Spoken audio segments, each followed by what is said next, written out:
Welcome everybody. Welcome everybody.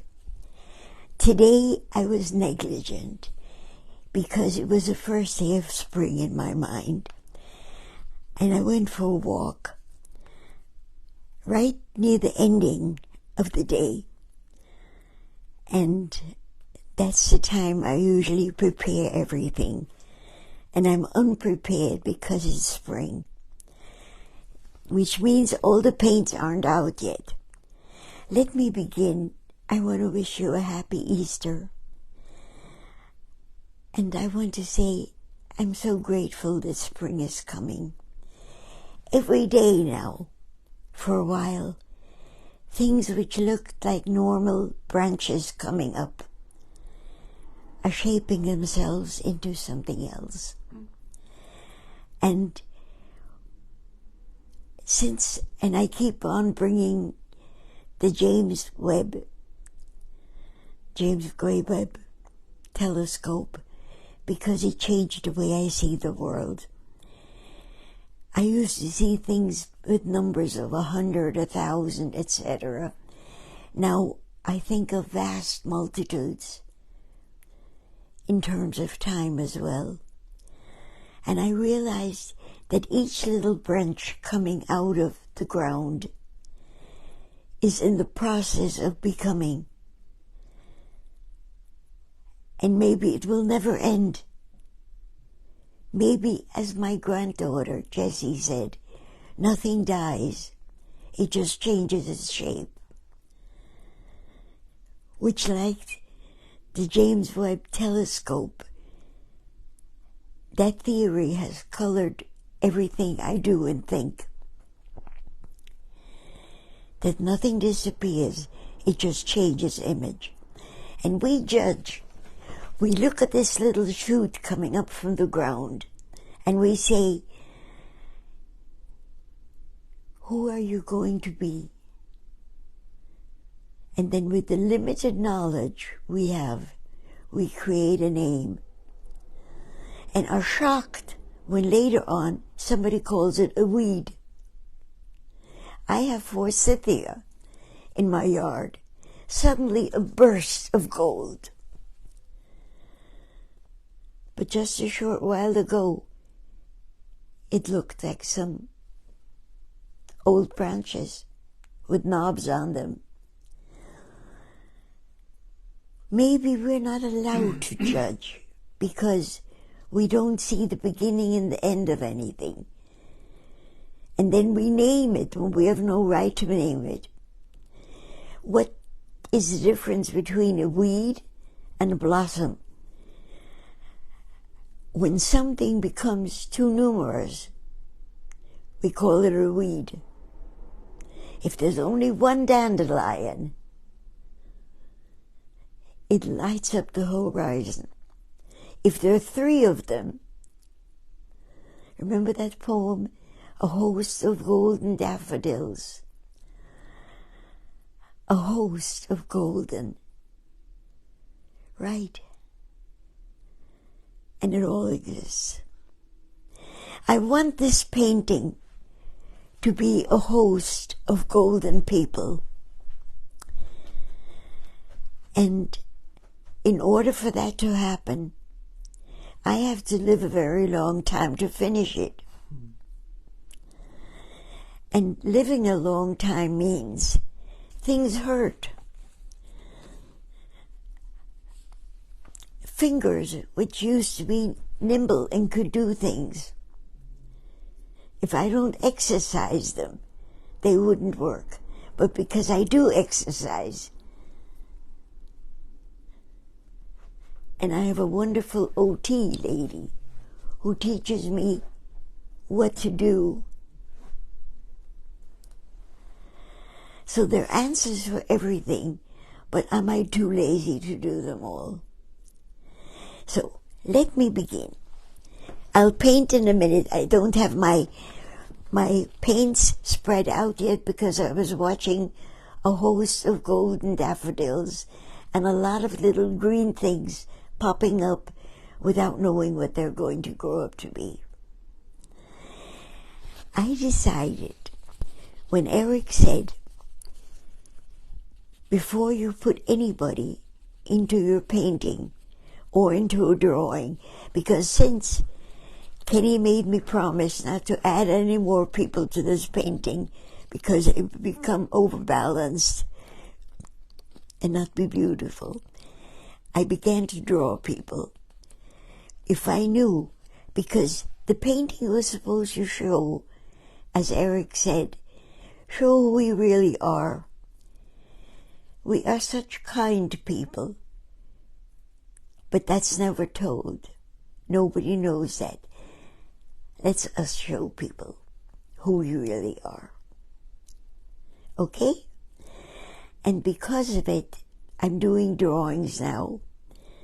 And as a matter of fact, in one of these Monday nights, I'm just going to have somebody who's going to be in the drawings and begin them from scratch. And so you will see, it's not the lines you put in. If you need to do the person correctly, you have to know that person. Okay? And Eric's sentence was, don't put anybody into your work unless they can tell you how they see themselves. And from now on every Monday night, I will take one person and show how they see themselves. Let me tell you, I'll give you a background. I'm never going to mention the last name, just the first name. But this lady, whose name is Cheryl, I just want to show you how she does the covers of the envelope.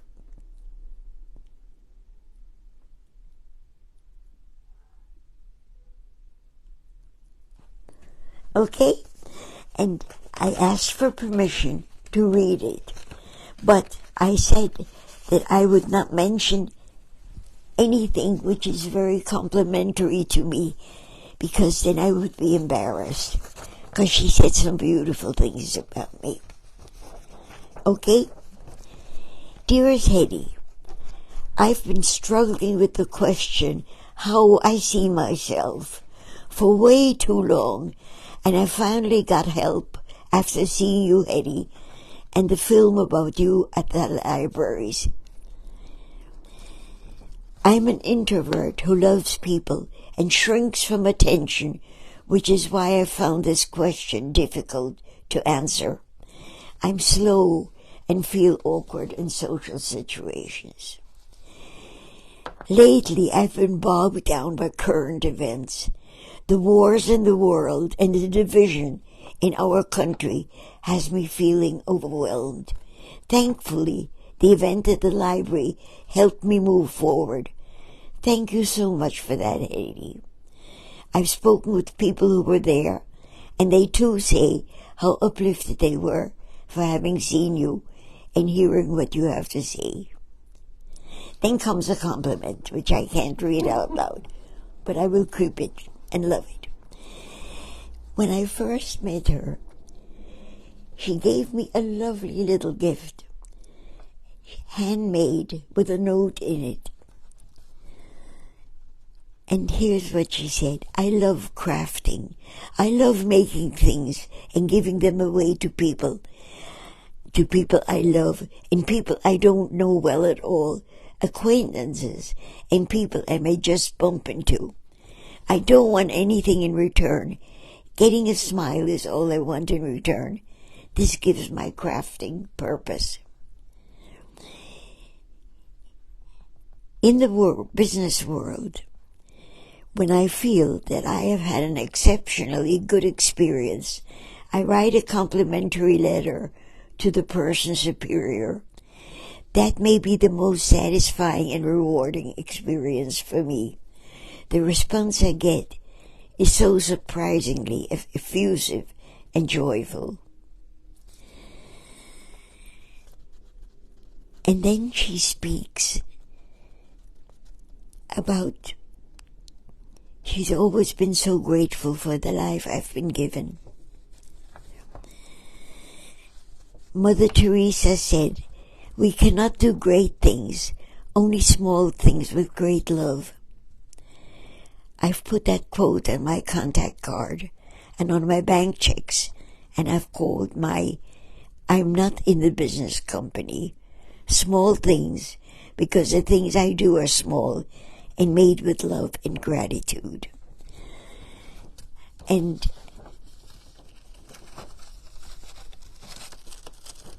from now on,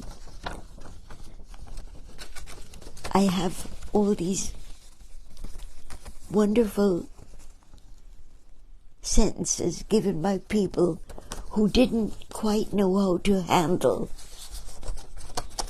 how they see themselves. Because I think we all see ourselves as embarrassingly nice. I have a friend who already passed away, but she could never find anything bad about anybody. She was one of the teachers in my life. And her husband and I were speaking about her the other day. And he said, I used to say to her, how can you only say good things about everybody? And she said, because it's all that I see. And he said, find something good about Hitler. And she said, he must have had times of being a wonderful child. And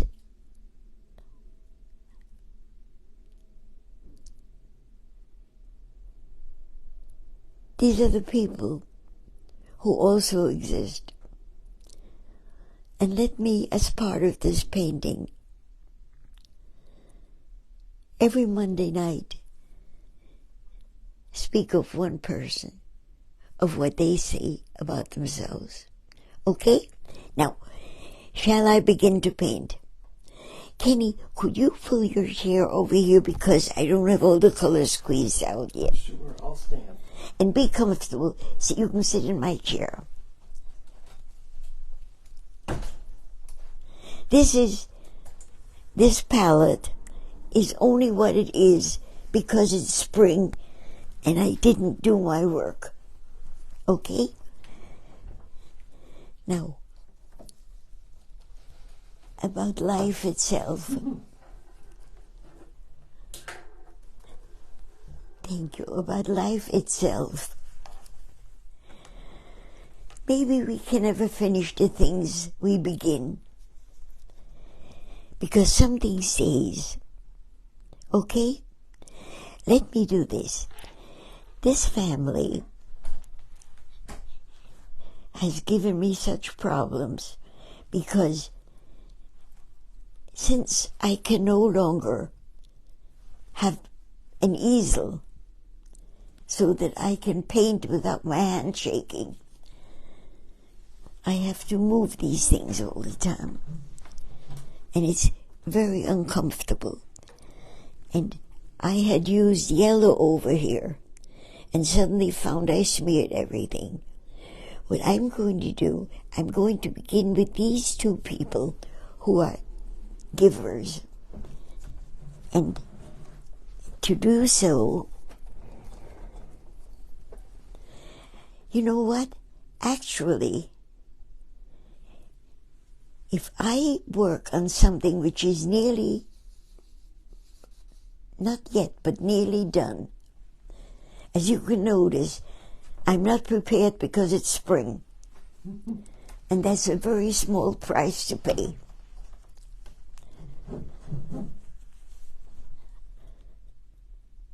Let's do this.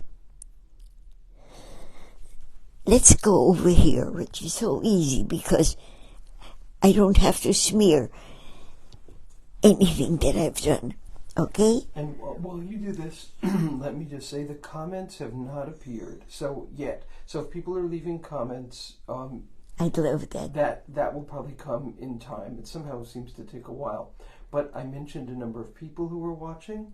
Greg is watching. Marcia is watching. Rona is watching. And Marcia's right here. Audra Lynn Eckes is watching. Michelle Carvalho, Brenda Galland, Phyllis Cooper, Millie Griffiths, Carol Hodkin, and others too whose names are not appearing yet. And I'm sure comments will come up soon. Yes. Ah, a comment. Lori Lazar said, "What was that? I saw my last name in the painting. Lazar." Yes. Lori Lazar said that about... Right here. Mm-hmm. This is how I met. Through this, I met her, who is the one who wrote this wonderful letter. Right? Yes. Cheryl. Cheryl. This is a little boy who wanted to be a sports person. And, oh, here you are. Even though it's spring, I should have had the paints ready. And the comments are appearing now, and I just would like, should I read them to you? Yes. Okay, so yes. Kathy Lahan Cawthorn says, "What a beautiful person."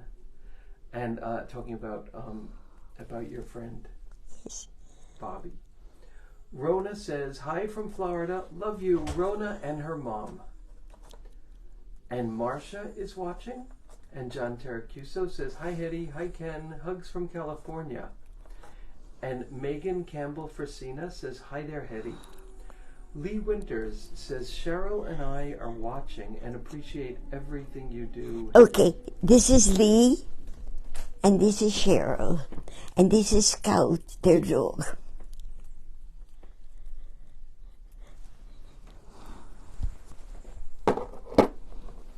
Marcia says, "Hi, Hetty."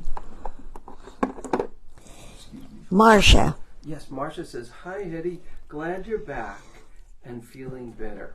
Because, as many of you know, we canceled last moment, because Hetty was not feeling good. But she's just great now. Yes. And my fingers are not shaking much. But the days when I could have the easel are not here. Okay, now watch this. I have my wonderful paints.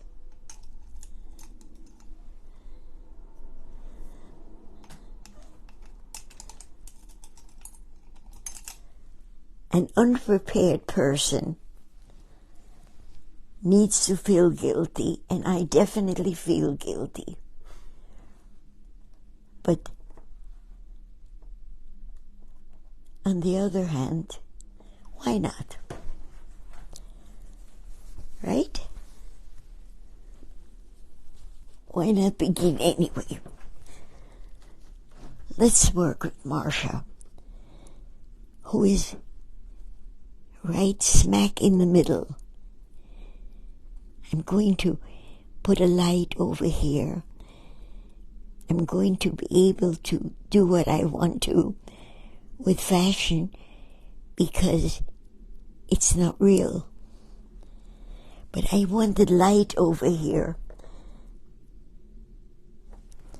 When Marcia wears orange, she glows. And she loves orange. So what I did, I put undertones of orange in her skin. And now comes fun because I have these colors out already. Let me tell you something very special happened today. And if any of you have ideas about what I should do, about what I'm talking about, please tell me. Dory, who is over here, came and when we were done working, I said, Dory, there's something I can't reach because I'm not strong enough. But somewhere there's some books I'm looking for and I can't find them. Could you move something for me? They may be in back. And I went to the room where I put things that I have not yet dealt with. And she moved pictures in front of a cabinet, from in front of a cabinet, and pulled in back. There was a desk with lots of shelves near it. And she went to those shelves and took out boxes. And I said, let's look at the boxes. The boxes were letters, cards from my family to each other, each nicely put into boxes. And it was one of the most sentimental things for me, because there was one box congratulating Eric when he was 90 years old. And as I picked up those cards, I felt him there.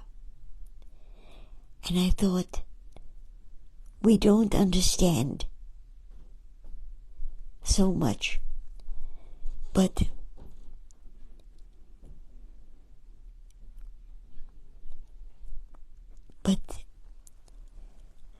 once in a while you discover things that carry memories that mean more than they did at the moment when they were done.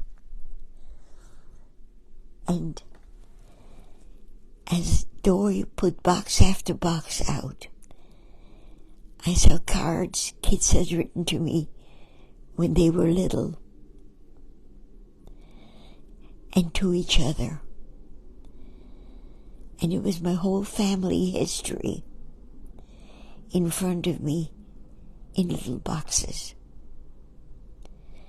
And what I'm going to do is, if any of you have ever gone to Dollar Tree, okay, and seen the variety of things that they sell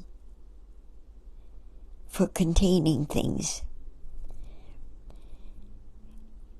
And nowadays, stationery stores are all the same. Everything is produced by specific companies, and everybody uses those. So I can never again have the joy and the privacy of individual little boxes. These are shoe boxes, and yet they carry treasures, and we cannot get them, we cannot see them, because they have to be put into so many big places that are not reachable. So I'm going to go to Dollar Tree, and I am going to find out if they have bags made of plastic, which are not like the regular baggies, but something beautiful. And I will take each box and take what is contained in them separately into a bag, so that I will have all the cards that Eric had written to him when he was 90 years old, and all the cards that people have written to me, including when I was a little girl. And if anybody has any ideas of how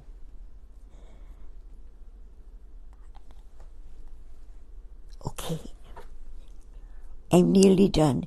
But if any of you can come with ideas of how I could store things so that they don't have to be hidden, that they can be seen immediately. Because I don't want to retype or reproduce things. I want the actual papers to exist. And Kenny said it's time for me to go. Well, a few more minutes, couple more minutes, but you have a number of comments. Should I read them? Yes. Okay. Audra Lynn Eckes, I don't know if I pronounced that right, sorry if I didn't, Audra, says, it's incredible to see you again, Hetty, especially preparing to paint. I'm thrilled I found you, but wish I lived closer. Much love to you. I've missed seeing you as much as I used to. And Carol Hodkins says, I love it. And Phyllis Cooper says, such delicate strokes. And Kinha is here, and she says, I love her orange dress. And Holly Feynman Lapinel says, I'm glad you're feeling better. And Kinha says, Hetty, we can consider inserting the letters cards into pouches. I hope I can see some of them soon. Yes, but what kind of pouches? And we'll have to come back to that one. Yeah. It should be pouches.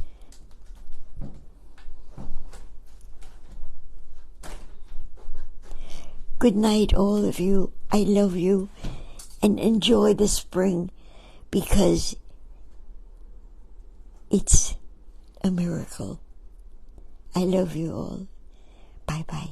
Oh, and Kina says plastic pouches. And she's going to look for them for you. Oh, I would love it. Oh, I would love it.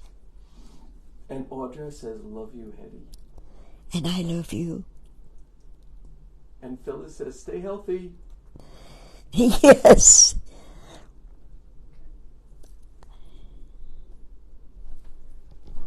Bye-bye. I love you all.